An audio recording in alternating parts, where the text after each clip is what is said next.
However, if you have a look, this plate has never been doweled. So then you start to wonder, is this engine just a bitzer? Was it a slap together? What is the true story? You ready? Let's go! Yeah! For those of you that want to know what we're all about, it's like this, y'all. This is 10% luck, 20% skill, 15% concentrated power of will, 5% pleasure, 50% pain, and 100% reason to remember the name.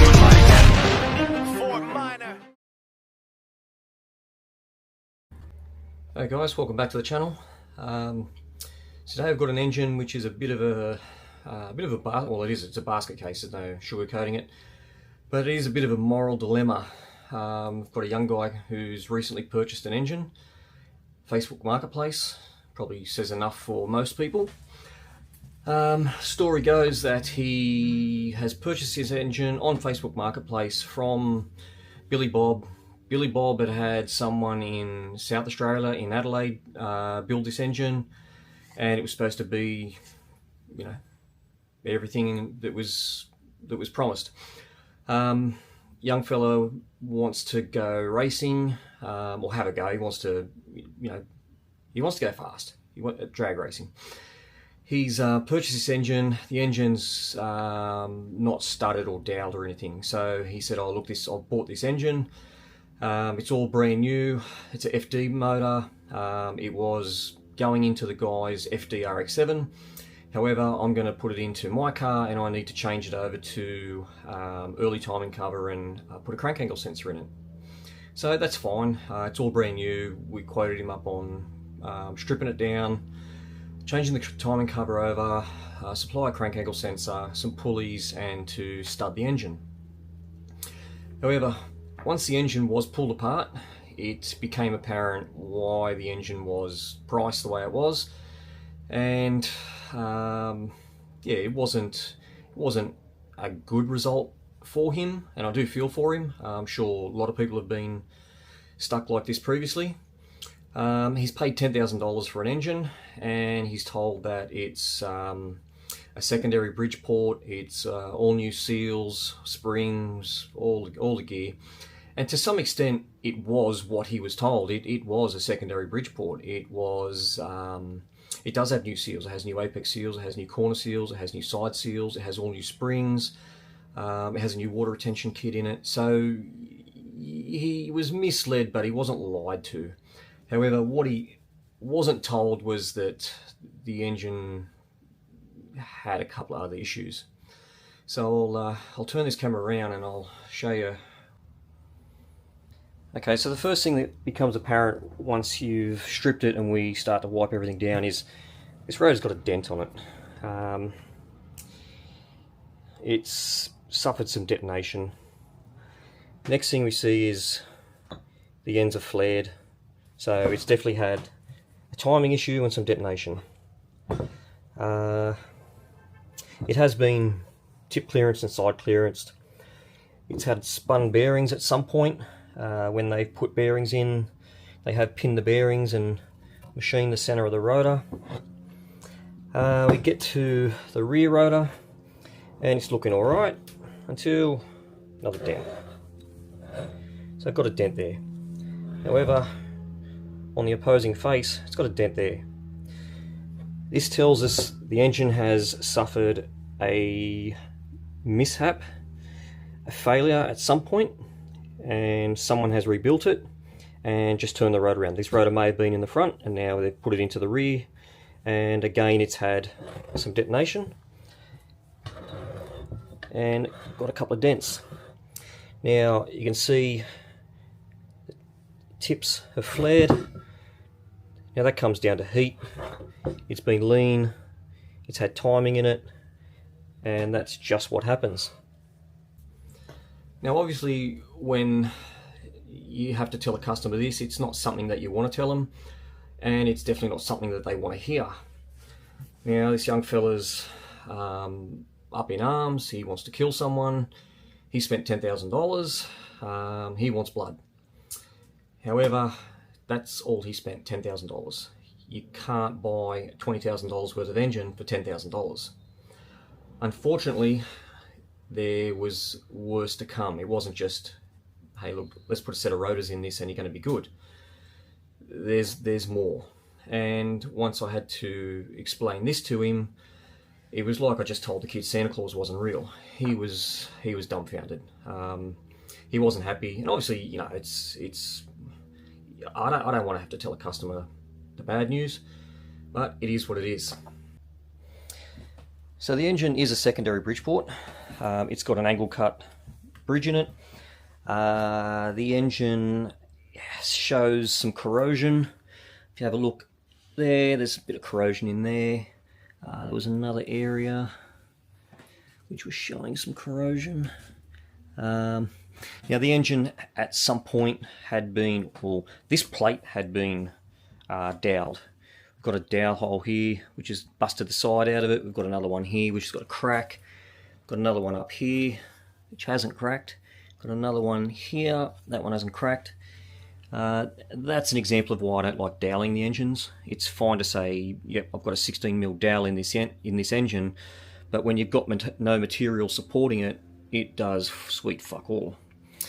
Whilst it has been ground, nitrided, and the plates had been lapped, they didn't take all the step wear out of it, and however that looks bad, it doesn't catch your thumb, or your nail I should say, and when I did run a dial indicator across it, it's like one 10,000ths.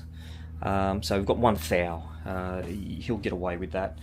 Not saying that that's what it should be if someone had just rebuilt an engine, but it is what it is. Okay, so when it comes to the rear plate, it doesn't get a whole lot better. We can see this one too has been ground, nitrided, and then they've lapped it. It's showing a bit of corrosion up in here. It hasn't gone into the water seal area, but there is started a bit of corrosion in there. Again, it's a angle cut Bridgeport, and on closer inspection, it sort of looks like, oh shit, this thing's got a crack in it through here, but it's not cracked. It is, let's say, someone's slipped. However, looking at it closer while investigating that crack, we can see that at some stage someone had poured it through into the water gallery and has welded it up. Now, not an ideal situation for him at all. I have pressure tested this plate. It's not leaking, and we do that with a sheet of Perspex which goes across it with an air fitting, and then we submerge it in water. Obviously it bolts through all the holes and keeps the O-rings in there to seal up on the plate, and it's not leaking, so it's usable. However, if you have a look, this plate has never been doweled. So then you start to wonder, is this engine just a bitzer? Was it a slap together? What is the true story? Now the housings are okay. We've given them a clean up, but they're all in usable condition. The center plate, again, shows its wear signs. Running a dial indicator over that, it's got 2.5, nearly 3 thou just in the center, 1 thou on this side. We did cut a bridge in this, and I'll get to that part in a minute. Now the other housing is good.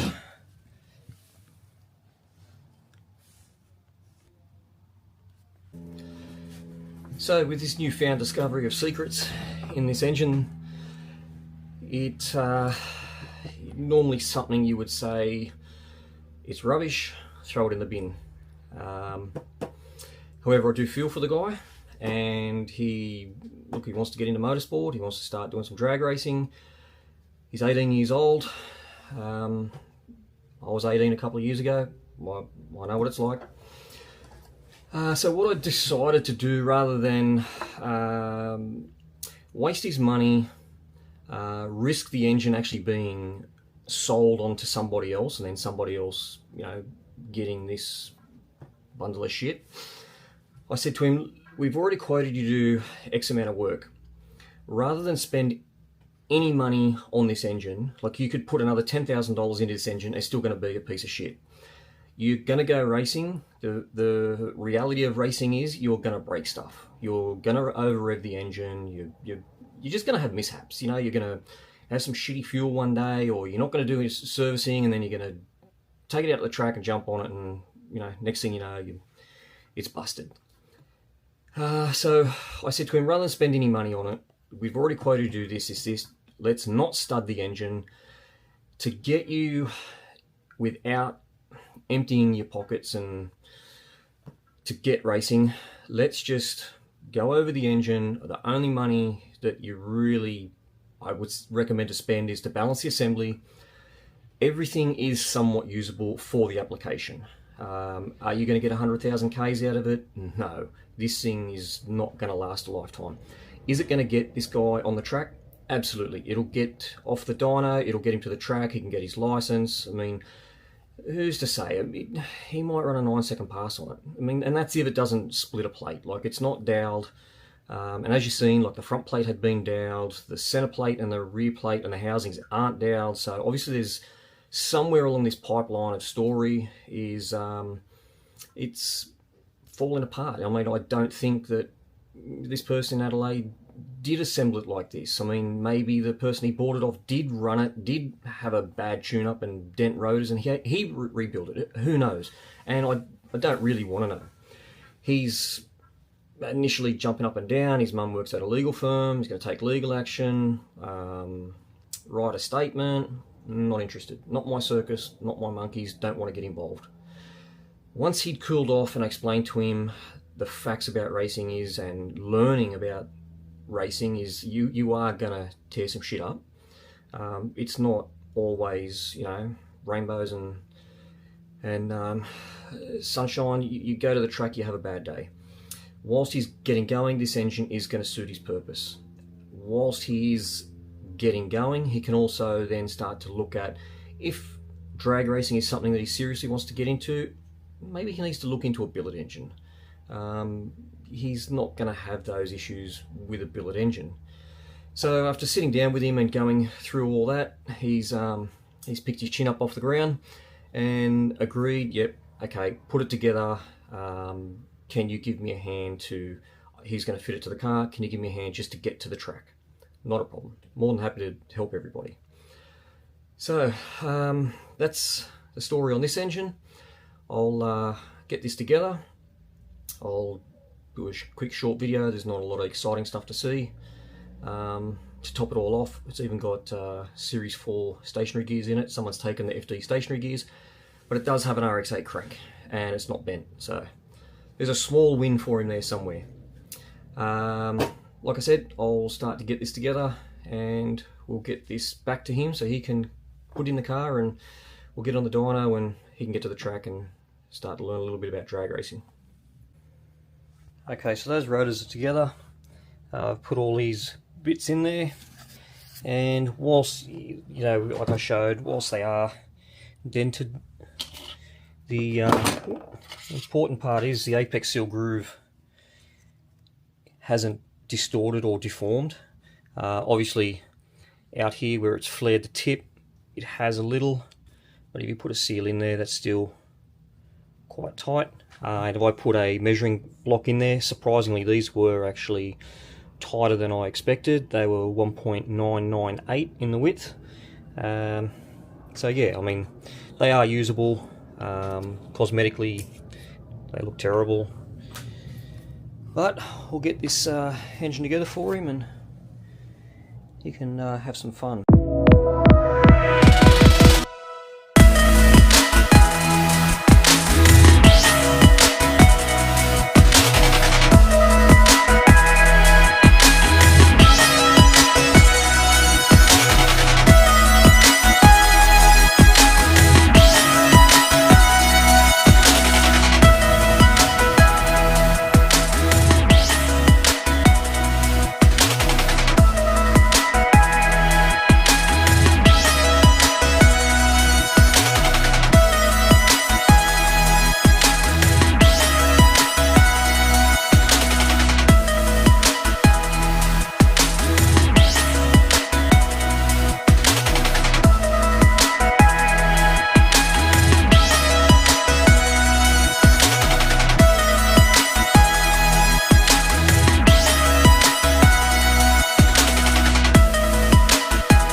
Alright, so that one is done.